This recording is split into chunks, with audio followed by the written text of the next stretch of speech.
Gmail makes its biggest change ever, and what you need to do.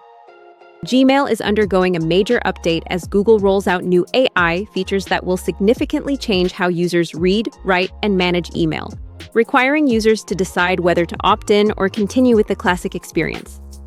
Google brings AI to Gmail to help users manage their inbox. Google is rolling out AI tools in Gmail that summarize messages, suggest replies, and highlight key emails. Previously, for paying customers, they're now available to a wider audience. Gmail as your new personal assistant. The AI Inbox turns Gmail into a proactive assistant, categorizing emails and suggesting next steps like auto-scheduling invites or generating replies, making it an active personal secretary that anticipates user needs. Users stay in control.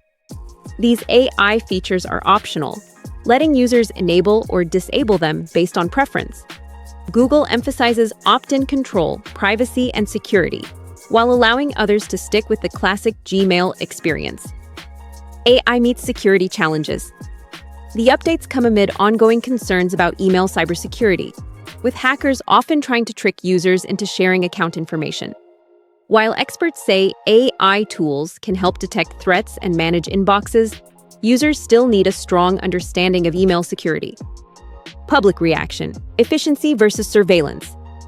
The announcement has sparked polarized reactions on social media, with early adopters praising the potential for major time savings. Meanwhile, privacy advocates remain cautious about allowing AI to scan private emails, even with security safeguards in place. New flexibility with primary email addresses. Beyond AI, Google is letting users finally change their primary email addresses, replacing outdated or unprofessional usernames.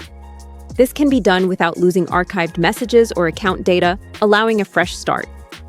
What's next for Gmail?